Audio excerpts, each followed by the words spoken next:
My friends, for many years we have labored under the belief that the spiritual life is achieved by effort, by striving, by pleading, by searching for some distant God who must be persuaded to enter our experience.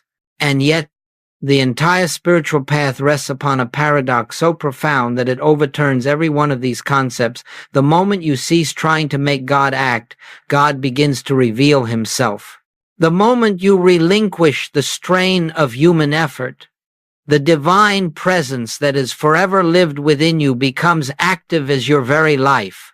You see, the great barrier in our journey is not God's unwillingness, nor God's absence, nor God's delay. It is the simple fact that the human self insists upon doing what only the infinite can accomplish. We try to heal ourselves. We try to shape our supply. We try to direct our relationships. We try to improve our own nature through the machinery of the human mind. And in all of this trying, we unconsciously affirm that we are separate beings attempting to reach a God who is far away. This is the hidden belief behind every effort, but the infinite way was born of a discovery. God is not moved by effort. God is revealed in stillness. God is not reached by struggle. God is present in the quiet recognition that there is nothing to reach. The presence, the activity, the life of God is already where you are. It has been the fabric of your being since before time began. And so, I invite you to consider this paradox deeply. Nothing in your spiritual experience changes through effort, but everything changes the moment you release effort. Not as resignation, not as despair, but as the dawning realization that you are not the one who brings God into action. The Father within does the works. The presence functions of its own accord. The kingdom unfolds from within itself. Your part is simply to stop obstructing that flow with the noise of personal striving. This is the beginning of our journey today, an exploration of that sacred turning point in consciousness, the day you stop trying, and the wondrous activity of God that becomes visible the instant personal will grows quiet. Let us look more deeply now at this burden that humanity carries, the endless compulsion to try, to struggle, to push against life as though the responsibility for the universe rested upon our shoulders. Every one of us has, at some time, believed that our safety, our healing, our supply, our very spiritual progress depended upon the intensity of our effort. And yet, my friends, if you will observe closely, you will see that all such effort begins with fear. Fear that God is not present, fear that God will not act, fear that the universe is operating independently of our good. This fear takes subtle forms. It makes us believe we must constantly adjust, solve, improve, overcome.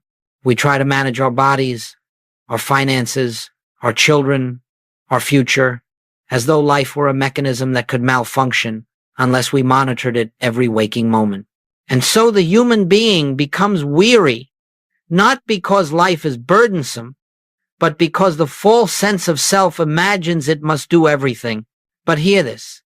The human mind has no capacity to bring forth harmony. The human will has no capacity to govern the activity of spirit. The personal self, however well-meaning, cannot add a single cubit to its stature through effort. And the tragedy is that in all of this striving, we reinforce the illusion that there is a separate self who must take charge of what is already governed by the infinite. This is the root of the human problem.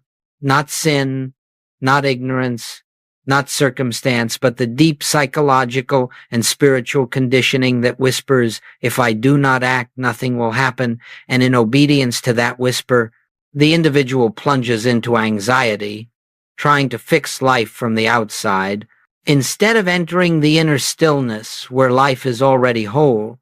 Goldsmith's discovery and the revelation of every mystic who has seen reality is simply this: life is not lived by the human being. Life is lived by God through the human being. And every moment of strain, every moment of mental wrestling is an invisible declaration that we have forgotten this great truth. Therefore, before we can speak of surrender, before we can speak of grace, we must recognize how deeply we have trusted in our personal effort and how sincerely but mistakenly we have attempted to solve spiritual realities with human means. When this recognition dawns, not as guilt but as revelation, the burden begins to dissolve. The heart grows weary of striving, not in defeat, but in readiness for a higher way. There comes a moment in the life of every earnest seeker, a moment not planned, not manufactured, not forced, when the personal will simply begins to grow quiet. Not because you have conquered it, not because you have subdued it, but because you have begun to see through it. You begin to realize that all your attempts to direct life have led you only to temporary results and repeated frustrations. And in that realization, there is a gentle softening, an inner surrender that is not resignation but awakening. You discover, perhaps for the first time, that you are not required to run the universe. You are not required to sustain your body, or your supply, or your relationships through personal strength. You begin to sense an unseen activity, a presence that has always been moving quietly beneath the surface of things, waiting only for your silence, your non-interference, your willingness to let it be what it is. This is the turning point, and it is never dramatic, it is never thunderous. It arrives as a stillness, a moment of recognition. I can of my own self do nothing. These were not the words of a helpless man, they were the words of one who saw that the human self has no power apart from the infinite. In that recognition, the personal will dissolves like a shadow in the presence of light. As the will grows quiet, a new form of awareness emerges. You begin to listen not with your ears, but with your inner being. You sense that guidance is not something you create, it is something revealed.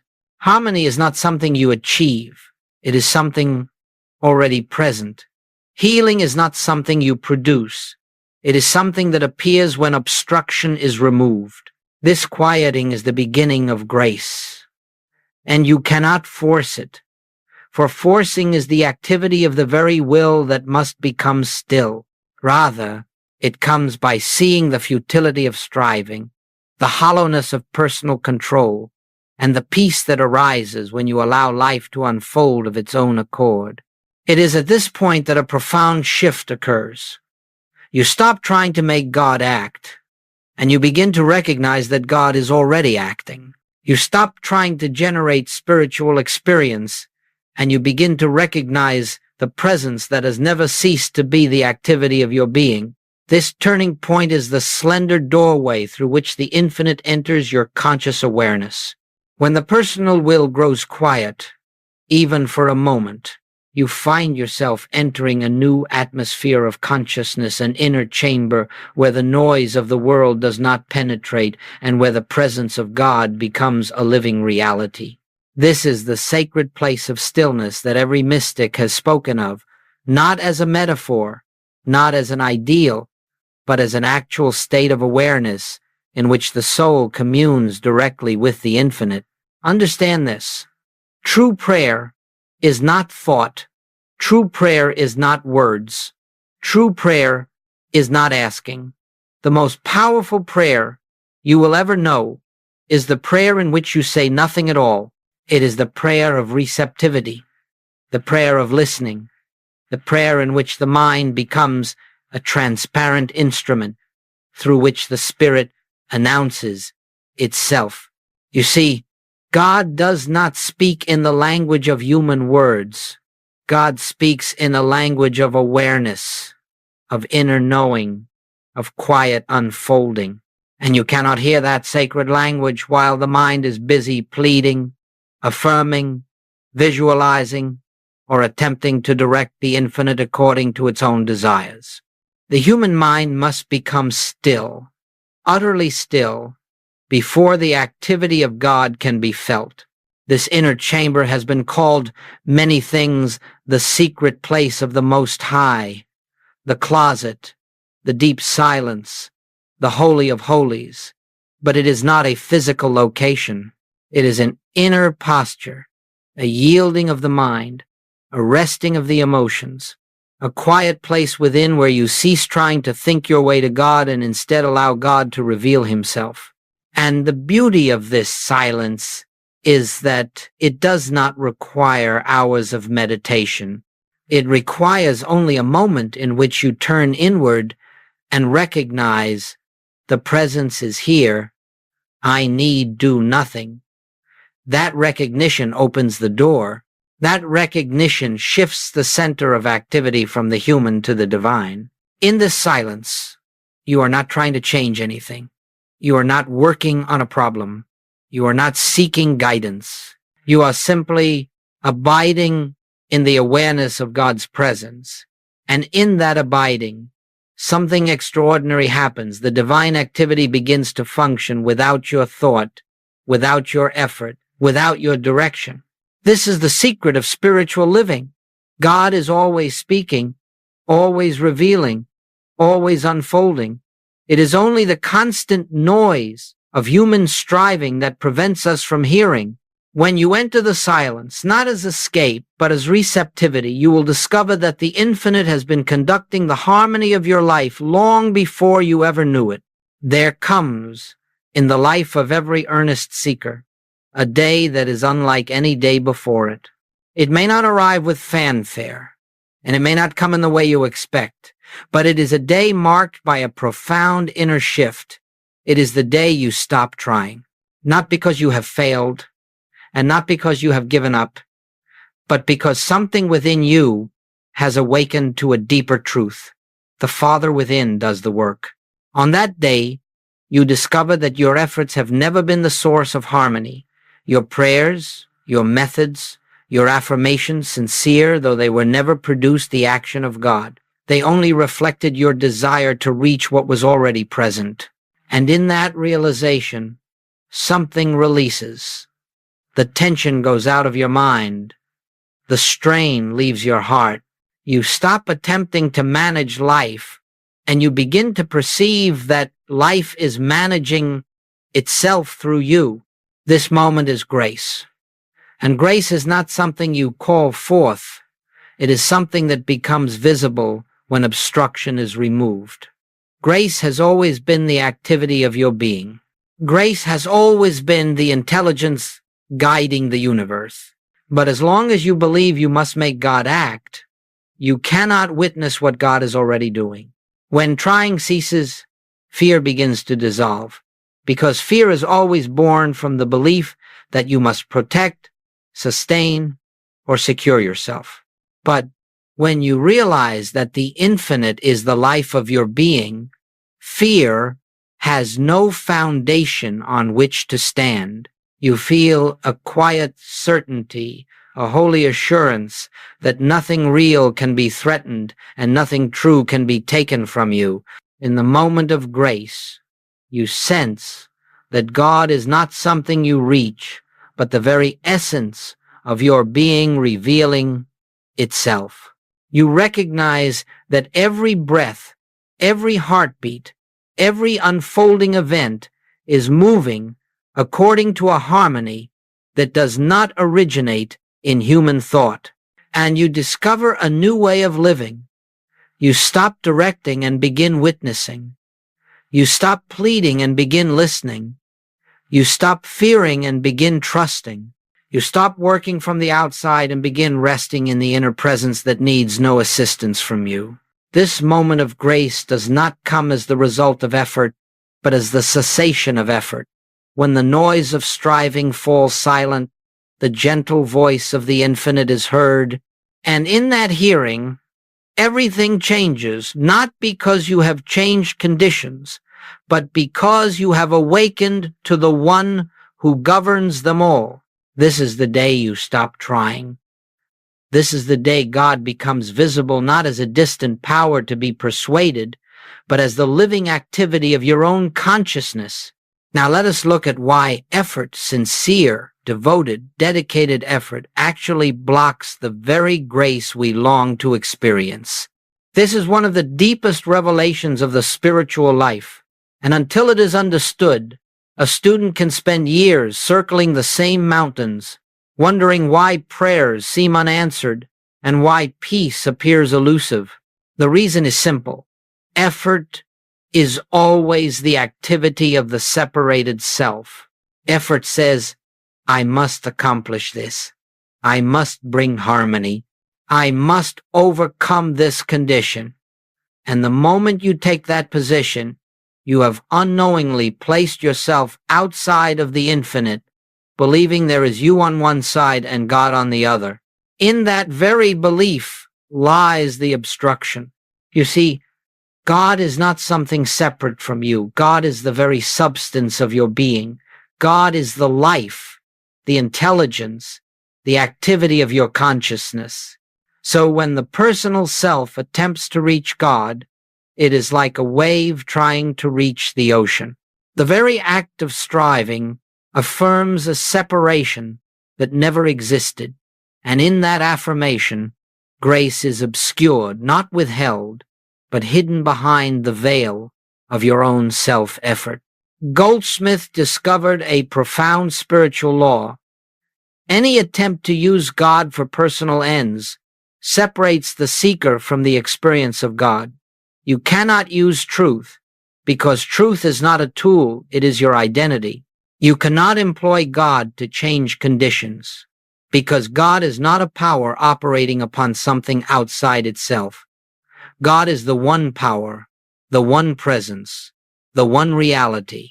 The moment you try to harness this power for human improvement, you are no longer resting in the spiritual understanding of one, but have slipped back into the belief in two.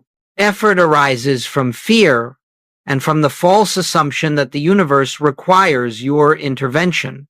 But the infinite way teaches that nothing true needs your assistance. Harmony is never created, it is revealed. Supply is never manufactured, it is unfolded. Healing is never produced, it is recognized. These are spiritual principles, and they function only when the mind becomes still enough to let the invisible act. The invisible law of the Spirit is this: where the personal self acts, grace is silent.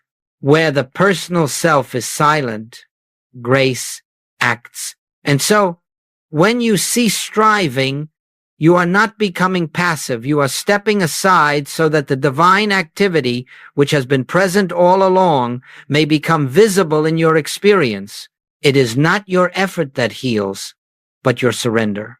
Not your plans that prosper you, but your willingness to trust the unseen order of the universe. Not your strength that carries you, but the realization that the infinite is the life that lives you.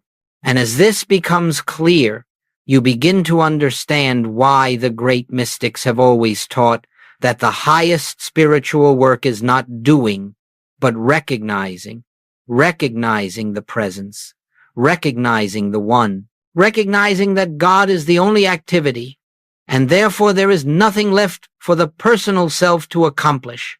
Now that we understand why effort obscures grace, we can begin to explore what life feels like when the personal self no longer carries the burden of directing, controlling, and managing existence. When the striving ceases and the inner ear opens to the activity of the Spirit, a new way of living begins, one that is marked by harmony, guidance, and quiet inner assurance. This is not the life you build. It is the life that unfolds through you when you make yourself an open avenue for the infinite. The first sign of this new way of life is that you begin to act from a center of peace rather than from fear. Decisions are no longer frantic reactions to circumstances. They arise gently from within, as though whispered by an intelligence deeper than your own. You find yourself responding to situations with clarity. You did not cultivate; compassion you did not manufacture; wisdom you cannot claim as personal achievement. You recognize that something greater is living itself as you. Another sign is that problems lose their power to disturb you. This does not mean that appearances suddenly vanish, but your relationship to them changes completely. Instead of rushing into analysis, strategizing, or mental argument, you pause just long enough to remember that you are not a human being burdened with problems, but the transparency through which God expresses. In that pause, harmony begins to reveal itself without the slightest interference of personal thought. In this way of life, even the simplest moments become sacred. Washing a dish, speaking to a friend, answering an email. All of it becomes an opportunity to abide in the awareness that the infinite is the activity behind every gesture. You begin to sense that nothing is mundane and nothing is separate from the presence. Every task becomes an act of devotion, not because you perform it for God, but because you perform it with God as the living presence expressing itself. This daily life is not passive. It is deeply alive. It is alert, sensitive, responsive to the inner movement rather than the outer demand. You discover that you no longer must figure out your path. The path unfolds. You no longer must chase supply. Supply appears as needed. You no longer must manage relationships. Relationships begin to harmonize themselves when you meet every person from the consciousness of one. And as you walk in this new way, you notice something remarkable. Your effectiveness in the world increases, not because of greater effort, but because the source of all effectiveness is now functioning through you. The infinite way is not an escape from living. It is the deepest engagement with life, carried out from the center of God's activity rather than the strain of the personal will. In this flowing, effortless unfoldment, you begin to see the truth of Goldsmith's statement. The secret of living is letting God live your life. And once this truth is felt, not merely understood intellectually, but felt in the quiet depths of your being, you will never again seek to return to the life of struggle. The taste of inner peace is enough to make striving impossible, for you have discovered a better way, the way of letting God be God in you. As you begin living from this inner stillness, without the burden of constant striving, something remarkable occurs. Life itself begins to reveal a harmony that was always present but long concealed by fear, effort, and personal will. And the evidence of this surrender does not come through dramatic miracles or sudden outward changes, though such things may happen. The true evidence appears quietly, gently, as if life were redeeming itself from within. The first and most unmistakable evidence is the disappearance of fear, not because conditions have changed, but because your sense of identity has changed. When you no longer see yourself as a vulnerable creature struggling in a chaotic universe, but as the expression of the infinite, fear loses its foundation. You discover a peace that does not depend on circumstances, and this peace becomes the atmosphere in which you live. Then you notice that relationships begin to soften. People who once seemed difficult no longer evoke the same reactions within you. You meet them not with personal judgment or memory, but with the recognition of the same presence that lives in you. And because you see differently, they respond differently, not by your manipulation, but by the silent influence of the consciousness you now embody. The world begins to meet you according to your realization of oneness. Another evidence is that solutions appear without struggle.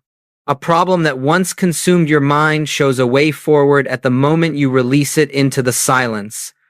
Supply that you once chased now flows naturally. Opportunities arise that you never planned. These are not coincidences. They are the outward signs of an inward shift. When you cease trying to control life, the divine order becomes free to manifest through the avenues prepared for it. Healing, too, begins to unfold not necessarily as instantaneous transformation, though that is possible, but as the gradual revelation that the life within you has never been sick, never broken, never incomplete. The healing does not come because you worked on the condition. It comes because you stopped believing that the condition had power. Grace reveals what has always been true. The Spirit of God within you is whole, and therefore wholeness must appear in your experience. As this surrender deepens, you begin to realize that nothing in your outer world is separate from the activity of your inner being. Life becomes a mirror reflecting your consciousness. When you abide in peace, peace appears around you. When you abide in quiet trust, the events of your life begin to move with quiet order. When you abide in the awareness of God's presence, you find that God's presence meets you in every place you walk. And so the evidence of surrender is not something you create, but something you witness. It is the dawning recognition that the universe is benevolent, that the infinite is trustworthy, and that harmony is the natural condition of life once the personal self steps aside. You begin to see that grace was never absent. It was only obstructed by the noise of striving. When surrender has taken root, life begins to redeem itself, not because you have changed the outer world, but because you have awakened to the inner presence that has always governed all things with perfect wisdom. And now, as we draw this class to a close, let us return to the essence of what has been revealed here. The entire spiritual life rests upon a single, simple recognition. God is the life of your being, and therefore there is nothing for the human self to accomplish. The Father's presence is already within you. The activity of spirit has never ceased. Harmony has never been absent. Yet the human mind, in its perpetual striving, has obscured this ever-present reality. The call of the infinite way is not a call to effort, to striving, or to achievement. It is a call to inner rest, the rest that comes when you relinquish the belief that you must make something happen and instead allow the divine activity to reveal itself. This rest is not inactivity. It is the cessation of mental noise that enables the still, small voice to be heard. And so I invite you now, gently and without pressure, to adopt a new inner attitude as you go forth from this moment. I will not attempt to direct God. I will be still and let God be God. This is the doorway to grace. This is the state of consciousness in which all good becomes visible. Do not attempt to practice this with strain or discipline. Simply pause throughout your day, even if only for a breath, and acknowledge the presence. Let the recognition arise. The Father within me is the one who performs every act. I need do nothing of myself. And you will discover that this simple turning within opens your awareness to a depth of peace you may not have known was possible. In that peace, guidance will come not from your reasoning mind, but from the divine impulse that knows your path better than you ever could. In that peace, solutions will unfold not as the result of analysis, but as the natural activity of God. In that peace, you will discover your true identity, not a struggling mortal, but the transparency through which the infinite expresses its own perfection. And as this realization settles into your consciousness, you will find that life becomes the effortless outpouring of a presence that has always been yours. The world may continue its noise, but you will walk through it with quiet certainty. Circumstances may shift and change, but you will remain anchored in the awareness that the harmony of God governs all. You will live each day not as one who must struggle, but as one who has surrendered to the divine activity already at work. So let us leave here today with a simple prayer, not spoken with words, but felt in the depth of our being. Father, I release all striving. Reveal thy presence as the activity of my life. In that prayer, the whole spiritual path is contained. In that prayer, every answer is given before the question arises. In that prayer, the seeker becomes the instrument of God's living presence. Go in peace, not because peace is something you acquire, but because peace is what you are when the striving ceases and the infinite begins to shine without obstruction. The class is ended.